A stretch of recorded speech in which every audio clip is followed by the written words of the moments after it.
In my memory, the cicadas are just beginning to swell, and apart from a breeze dragging its fingers through the pasture, little disturbs their quiet hum besides the repeated impact of a shovel in the dirt outside.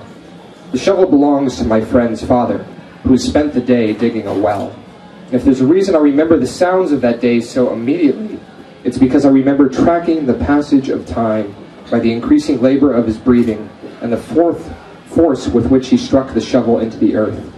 In my memory, he begins with quick thrusts and a steady cadence, as if guided by a metronome. But as the hours go on, he proceeds to exhaust himself, and his strikes become more sporadic and deliberate.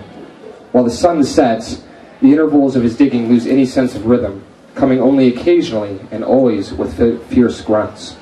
I remember when it happens, because when it happens, the stillness is broken by a sound unlike all of the others. There's the vocal report of effort, the sheathing of the shovel in the dirt, but then the echo of the spade touching metal. In my memory, there is the scratching at the ground with the tip of the shovel. I imagine a hare foraging for sown radishes, and then the pause. In the truest account of things, that is, the narrative written in the constellation of seismic pulses long since possessed and abandoned by the earth, everything happens at the moment of his second thrust. But in my memory, there is first the strike on the metal, and then the solemn "oh" that falls out of his mouth. In that small parcel of breath and air, there is a desperate and totalizing sadness that folds in upon itself and then disappears into the evening, containing and taking with it the existence of every conceivable happiness. And still there is an earnest bewilderment, a confusion that races like a ribbon of light out across the pasture and over the currents of the Somme, stopping people in the street in Paris, fording the Channel to knock on the doors of consulates in London, making its way to Germany's Chancellor in Berlin, wondering at every moment, the Great War ended 7 years ago. I'm sure this wasn't your intention. In that wait, it seems like God is taking a breath. Then the artillery shell explodes, and the earth turns over. A roar sweeps through the window, vaporizing the glass and hurling small flecks into the back of my neck. It travels across the room in stages, pushing my friend out from under the sill, pulling open the cabinets with invisible hands, and suffocating the flames of candles with thick cloaks of dust. The blast moves to the table, scattering place settings, upending a bottle of aquavit, and spilling a bowl of blackberries, which roll off the table and into the hearth. Finally, it reaches the wall and gives a punch to the desiccated timber before depositing things light enough to carry: papers, flowers, splinters of wood, bugs from outside in small heaps, almost tidy enough for disposal along the edges of the floor. And then it recedes as quickly as it came, absconding with its own noise and chaos, retreating through the absent windows like some great wave disappearing into the sea, ashamed of the destruction that it had caused on shore. When everything becomes still again, it is something more than quiet. The explosion has taken sound out of the world and put a cavernous void, stuffed with cotton, in its place. The only noise comes from outside, crawling through the new hole in the wall. My friend's father is making the noise, but it doesn't sound like anything I've ever heard, and I still have trouble placing it. There's no urgency or impatience in the sound, no request for help or assistance, nothing shrill that might serve as indication of a crisis.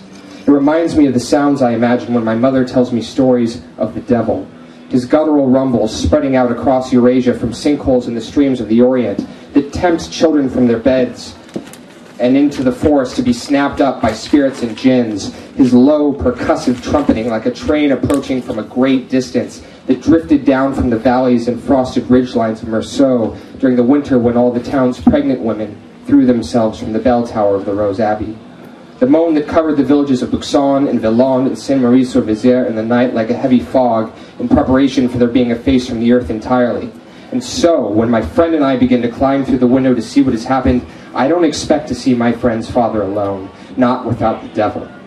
In the yard I don't see the devil, but my friend's father is lying with his face buried in the ground, rolling slowly on his stomach from one shoulder to the other in testudinal orbits. It's only when I feel the earth become hard and moist that I see the blackened hole in the soil, the grass around it sheared unevenly, and the rivulets of blood making a snaking path down the slope of the yard from his left leg, which has been dismembered at the knee. My friend is sobbing and running towards his father, and I'm just shouting at him for to stop. I can't I can't. I'm trying to stop him. I don't know why, but I'm sure that if he reaches his father, he'll find something infinitely more terrible than the blood already on the ground. I don't understand the impulse, but my legs are burning with it. It's traveling up my calves and into my back, and I'm trying to tackle him and to drag him inside and to let whatever happens to his father happen away from him. But when I catch up to him, he's already on his knees, and he's rolling his father onto his back. And when I see what I see, I know that the devil has been there all along. In place of the soft cartography of his face are features so grossly damaged and displaced that their realignment doesn't make sense to me. The right of his jaw is broken in two and hanging against his neck, and the white of the bone is almost indistinguishable against the ruptured rows of his teeth, and I don't know what to do. I can't do anything, and everything is wrong. I'm holding the cracked egg of brain matter and skull, and my friend is crying, and my hands are turning red, and a square of the torn skin under his right eye, which is sealed shut, slops off in my fingers, and he's still making that noise, the sound the devil makes. And through the gape in his cheek, I see a shard of metal lodged in the roof of his mouth, and blood is surging up over it and over his tongue and running out of the side of his throat.